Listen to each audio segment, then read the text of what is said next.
Assalamu alaikum. Hello friends. Today I am going to start C++ language for beginners. तो आज हम शुरू करेंगे बिगिनर्स के लिए C++ लैंग्वेज। ये C++ लैंग्वेज को कैसे हम ऐसे इजी तरीके से समझेंगे कि अगर कोई इनिशियली इसको स्टार्ट करना चाहे एज ए प्रोग्रामिंग लैंग्वेज और इनिशियली लेना चाहे C++ को एज ए प्रोग्राम लैंग्वेज तो वो भी इसको आसानी के साथ कर सके। तो सबसे पहले आते हैं इंट्रोडक्शन ऑफ C++ लैंग्वेज। तो C++ क्या है? C++ is cross platform language that can be used to create high performance application.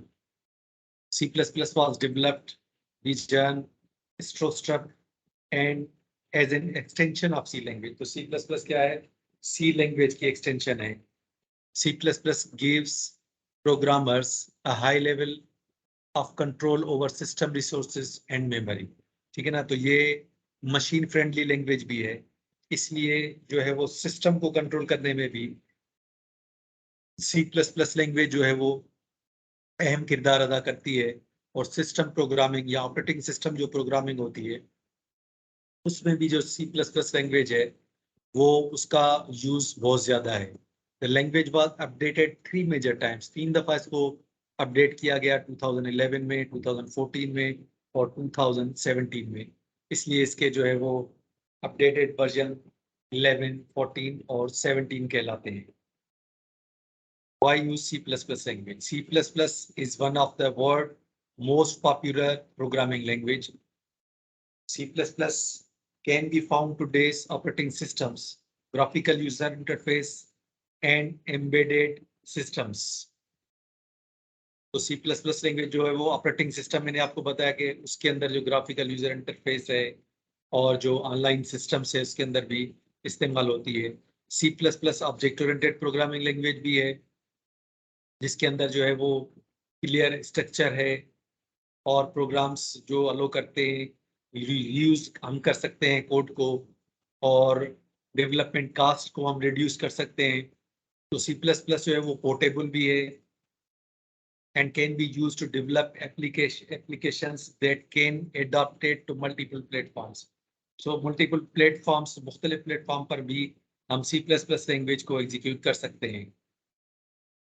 तो इजी भी है C++ और C++ एज ए बेसिक भी हम ले सकते हैं C++ को, यानी C# में अगर हम काम करना चाहते हैं या जावा के अंदर काम करना चाहते हैं, इवन हम बहुत सारी और लैंग्वेजेस को इस्तेमाल करना चाहते हैं, उसमें काम करना चाहते हैं, तो C++ को एज ए हम बेसिक भी इस्तेमाल कर सकते हैं, बेस भी हम इस्तेमाल कर सकते हैं और बिगिनर्स भी इसको आसानी के साथ जो है वो कर सकते हैं। तो चलते हैं हम C++ में एक सिंपल प्रोग्राम बनाते हैं हेलो वर्ल्ड का। तो इसके लिए हम जो यानी प्लेटफॉर्म ले रहे हैं वो कोड ब्लॉक्स है। कोड ब्लॉक्स के अंदर जो है वो हम इसमें काम करेंगे। तो हम सबसे पहले क्या करेंगे, एक न्यू एम्प्टी फाइल जो है वो क्रिएट करेंगे। एम्प्टी फाइल हमने क्रिएट की और इंक्लूड किया हमने आईओस्ट्रीम। इसको देखते हैं हम आगे चल के। इसके अंदर डेफिनेशंस होती हैं कुछ ऑब्जेक्ट्स की और उसके साथ साथ हम यूजिंग नेम स्पेस std ये करेंगे और उसके बाद मेन फंक्शन बनाएंगे जो गेट है C++ लैंग्वेज का। और C++ लैंग्वेज के अंदर हम जरूर जो है वो मेन फंक्शन इस्तेमाल करेंगे, जितनी भी प्रोग्रामिंग करेंगे वो मेन फंक्शन के अंदर करेंगे। और उसके बाद सी आउट करेंगे हम। This is my first program. तो ये हमने पहला प्रोग्राम किया बनाया C++ लैंग्वेज के अंदर और रिटर्न के मेन फंक्शन के अंदर रिटर्न है तो इसको रिटर्न करवाएंगे 0 जो मेन फंक्शन रिटर्न करवाए। तो अब हम इसको सेव करेंगे प्रोग्राम को और इसको नाम देंगे माय फर्स्ट डॉट CPP के नाम से दिया, तो उसके देखें हम कलर्स जो है वो चेंज हो गए। अब इस प्रोग्राम को हम एग्जीक्यूट करेंगे।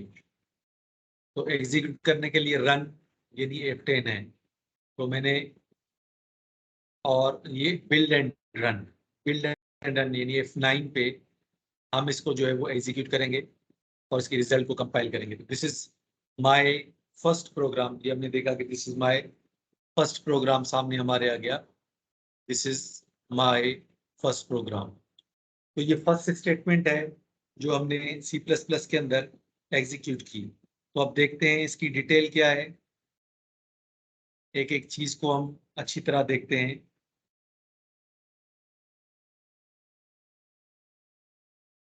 तो इसके अंदर जो है वो include IOStream is a header file library that lets us work with input and output objects such as cout। तो ये जो IOStream है, इसके अंदर डेफिनेशन है हमारे ऑब्जेक्ट्स की, यानी इनपुट ऑब्जेक्ट्स जो इनपुट के लिए हम इस्तेमाल करते हैं, या आउटपुट ऑब्जेक्ट्स। तो ये एक हेडर फाइल भी है, ठीक है ना, जिसके अंदर डेफिनेशन रखी होती है ऑब्जेक्ट्स की, आउटपुट और इनपुट की। जैसे हमने इसके अंदर cout को इस्तेमाल किया। Header files add functionality to the C++। तो ये यानी एक हिडन फंक्शनैलिटी होती है C++ की, जिसके अंदर हम मुख्तलिफ चीज़ें जो है वो पहले से डिफाइन करके रख देते हैं ताकि हम कोड को रिड्यूस कर सकें। तो सब चीज़ें हम कोड में डिफाइन ना करें, बल्कि पहले से हम जो है वो हेडर फाइल्स बना के रख देते हैं, ताकि हम उन हेडर फाइल्स को सिंपली कॉल करके और जो है वो छोटे से कोड के अंदर हम अपने ऑपरेशन परफॉर्म कर सकते हैं। तो user using name space STD means that we can use names for objects and variables from the standard library। ठीक है ना, तो इसके अंदर यानी कुछ लाइब्रेरी के अंदर ऑब्जेक्ट्स पड़े होते हैं, तो उनको यूज करेंगे, या जो हम उसके आइडेंटिफायर वेरिएबल्स के इस्तेमाल करेंगे। तो इसकी जो डिटेल है वो यानी नेम स्पेस डिफाइन करेगा कि इसकी डिटेल्स, यानी इसके लिए हमें कॉल करना पड़ेगा using name space STD। Blank line C++ के अंदर जो है वो इग्नोर होती है, वाइट स्पेस भी इग्नोर होते हैं, और जो है वो कोड को हम रीडेबल बनाते हैं। और मेन जो है वो यानी this is called a function any code inside it's curly brackets will be executed. ठीक है ना, मेन फंक्शन एक गेट है C++ लैंग्वेज का, तो इसके बगैर बगैर जो है वो C++ का कोड एग्जीक्यूट नहीं होगा। तो मेन फंक्शन हमारे हर प्रोग्राम के अंदर यानी मौजूद होगा, और इसकी रिटर्न टाइप जो है वो इंट है, इंटीजर इसकी रिटर्न टाइप है, और मेन फंक्शन है, और उसके अंदर करली ब्रैकेट्स हैं। ठीक है ना, इसी के अंदर जो है वो सारा कोड हमारा जितना भी हम करेंगे वो इसी के अंदर रखेंगे। cout pronounce C out is an object, ये एक ऑब्जेक्ट है use together with the insertion operators to output print text. ठीक है ना, ये आउटपुट के लिए इस्तेमाल होता है, और इसके अंदर हम देते हैं इंसर्शन ऑपरेटर्स जो आउटपुट को इंडिकेट करते हैं, या ये प्रिंट करता है, या ये ड्यूरिंग द एग्जीक्यूशन हमें यानी आउटपुट डिस्प्ले करता है प्रोग्राम के अंदर। और इसके साथ साथ जो है वो हम सेमीकोलन जो है वो स्टेटमेंट सेपरेटर है, किसी भी स्टेटमेंट को सेपरेट करने के लिए हम सेमीकोलन इस्तेमाल करते हैं। हर स्टेटमेंट के अंदर हम सेमीकोलन को इस्तेमाल करते हैं ताकि हमारी स्टेटमेंट जो है वो सेपरेट हो। तो body of int main could also been written as, एक लाइन के अंदर भी हम इस बॉडी को लिख सकते हैं, लेकिन क्योंकि ये फिर यानी रीडेबल कोड नहीं होता, रीडेबल कोड बनाने के लिए हम उसको यानी वेरियस लाइंस के अंदर हम प्रिंट करते हैं, ताकि जो वो कोड हो हमारा वो हम जो है वो रीडेबल बना सकें। तो सिंपली अगर हम यानी ओमिटिंग नेम स्पेस, यानी नेम स्पेस को हम यूज नहीं कर रहे, यू माइट सी, यानी हम यूजिंग नेम स्पेस को नहीं इस्तेमाल करना चाहते, तो फिर हम क्या करेंगे, सिंपली हम इसी प्रोग्राम के अंदर देखते हैं कि हम यानी इसको नेम स्पेस को इस्तेमाल नहीं कर रहे, तो क्या करेंगे। तो मैं यहाँ पे सिंपली इंक्लूड करता हूँ STD और डबल कॉलन। ठीक है ना, ये मैं यानी नेम स्पेस को इस्तेमाल नहीं करना चाह रहा, और इसको मैंने सेव किया, और अब मैं इसको रन करके देख लेता हूँ, बिल्ड एंड रन। तो ये हमारा कोड एग्जीक्यूट हो गया। अदरवाइज अगर हम इसके अंदर यूजिंग नेम स्पेस नहीं देंगे तो ये एरर डिटेक्ट करेगा। तो अगर हम कहीं भी ये नहीं इस्तेमाल करना चाहते यूजिंग नेम स्पेस, तो हम क्या करेंगे फिर, यानी एसटीडी और डबल कॉलन ये देंगे तो हम इसको यानी इस्तेमाल कर सकते हैं without using name space STD के। तो आगे चलते हैं। तो ये हमने देख लिया कि हम विदाउट यानी कीवर्ड एसटीडी सिंपल इस्तेमाल किया और ऑपरेटर जो है वो डबल कॉलन हमने उसके साथ इस्तेमाल किया। उसके बाद हम आउटपुट प्रिंट, तो हमने देखा कि सी आउट हम इस्तेमाल कर रहे थे यानी आउटपुट के लिए। तो ये एक लाइन है। इसके अलावा हम अगर दो लाइनें बनाना चाहते हैं तो सिंपली में एक की बजाय दूसरी एक लाइन प्रिंट कर देता हूँ, ठीक है ना। Simply C out, this is second line of my C++ program, ठीक है ना। तो ये मैंने सेकंड लाइन बना दी, सेमीकोलन सेव किया और इसको एग्जीक्यूट किया, ठीक है ना। ये दो लाइनें, लेकिन ये आपने देखा कि ये दोनों लाइनें जो हैं वो एक ही उसमें प्रिंट हुई है। ये दोनों लाइनें एक ही लाइन में print. This is my first program, this is second line of my C++ program. तो इसके लिए क्या करना है, इसके लिए अब देखेंगे दो लाइनें मैंने प्रिंट करवाई, मैं न्यू लाइन इस्तेमाल करना चाहता हूं। तो न्यू लाइन के लिए to insert a new line you can use the यानी एक बैकस्लैश एन कैरेक्टर जो है वो हम इस्तेमाल करते हैं, ठीक है ना, कि न्यू लाइन पे कैसे जाएं। तो अब इसी के अंदर मैं यानी बैकस्लैश एन इस्तेमाल करता हूं न्यू लाइन के लिए। अब देखते हैं, इसको सेव करते हैं और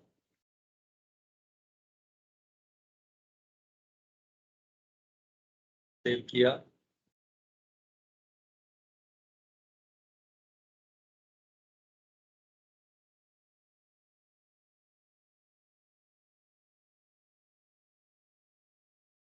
इसको दोबारा से कॉपी करते हैं, कोई प्रॉब्लम दे रहा है, ठीक है ना। इसको कॉपी किया, मैंने एक नया प्रोजेक्ट बनाया एम्प्टी फाइल, ठीक है ना, और इसके अंदर इसको सेव किया। अब मैं इसको दोबारा से सेव करता हूँ। Save file is first first new line dot cpp के नाम से सेव किया मैंने इसको, और बिल्ड में जाऊंगा।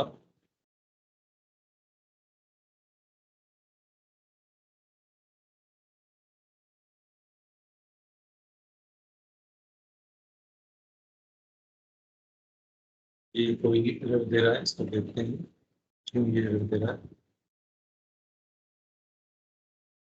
इसको दोबारा से हम सेव किया,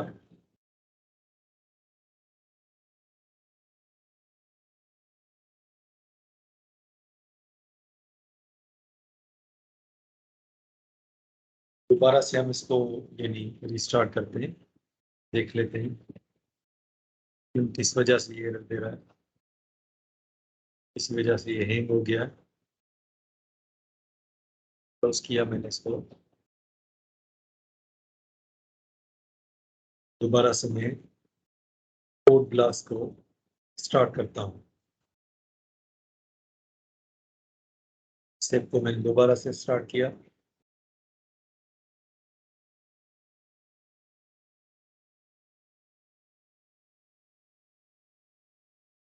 न्यू एम्प्टी फाइल, है ना।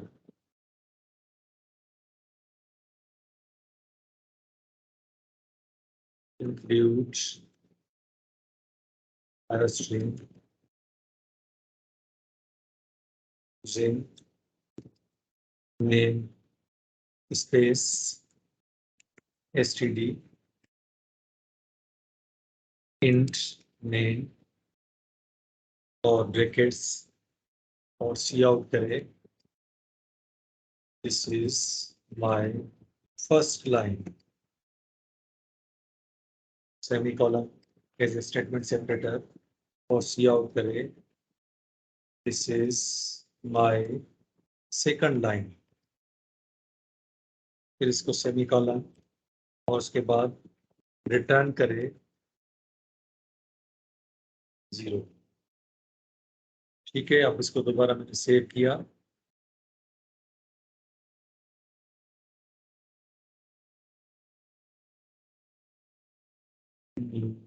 लाइन डॉट cpp सेव किया। ठीक है ना, इसके अंदर में स्लैश एन रखा, दोबारा से मैंने इसको सेव किया। अब हम समझ रहे थे कि कैसे हम यदि न्यू लाइन पे अगर हम जाना चाहते हैं तो बिल्ड एंड रन। तब देखिए ये 2 लाइनों पे प्रिंट हुआ। अगर हम यानी इसको दूसरी लाइन नहीं रख रहे तो इसको दोबारा से हम एग्जीक्यूट करके देख लेते हैं। तो बिल्ड एंड रन, तो ये देखें एक ही यानी लाइन पे इसका आउटपुट आ रहा है। तो इसको हमने यानी 2 लाइनों पे लाने के लिए स्लैश एन लगाया और इसको सेव किया। ठीक है ना, और बिल्ड और रन। ठीक है, तो ये 2 लाइनों पे जो है वो प्रिंट हो गया। इसी तरह अगर हम 2 दफा स्लैश एन देते हैं तो थोड़ा सा स्पेस बढ़ जाएगा। सेव किया और बिल्ड एंड रन। ठीक है, तो ये स्पेस देखें, ये स्पेस काफी बढ़ गया। इसी तरह हम स्लैश एन की जगह एक और चीज भी इस्तेमाल करते हैं, एंड एल ऑपरेटर। ठीक है ना, एंड एल। एंड एल को मैंने इस्तेमाल किया, एंड एल इस्तेमाल करके देख लिया, सेव किया और बिल्ड और रन। ठीक है ना, तो ये देखें न्यू लाइन पे चला गया। तो एंड एल भी हम इस्तेमाल कर सकते हैं स्लैश एन की जगह। ठीक है ना, तो इसके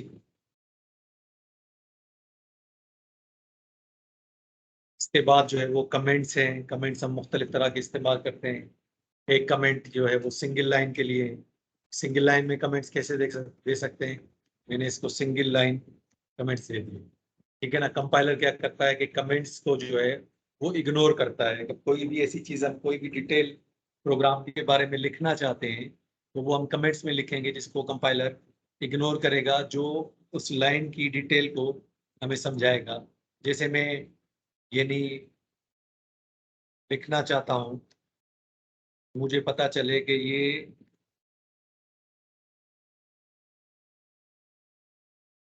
मैं चाहता हूं कि इसकी डिटेल लिखूं, तो क्या करूंगा, यहाँ पे लिखूंगा this is statement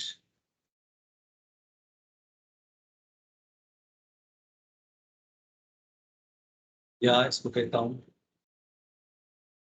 C out display output. ठीक है, अब ये कंपाइलर जो है वो इसको इग्नोर करेगा। सेव किया। ठीक है ना, और रन किया। ठीक है ना, कंपाइलर इसको इग्नोर करेगा, ये सिर्फ इसलिए होता है ताकि मैं समझ सकूं कि यानी इस लाइन में क्या लिखा है। इसी तरह यानी हम मल्टी लाइन कम इस्तेमाल करना चाहते हैं, multi line comments. Multi line comments, तो ये मल्टी लाइन कमेंट्स है, पूरा एक हम टेक्स्ट लिखना चाहते हैं इसी के अंदर। तो क्या करेंगे, स्टार दिया मैंने और मैंने डिटेल में this is my first program of C++ language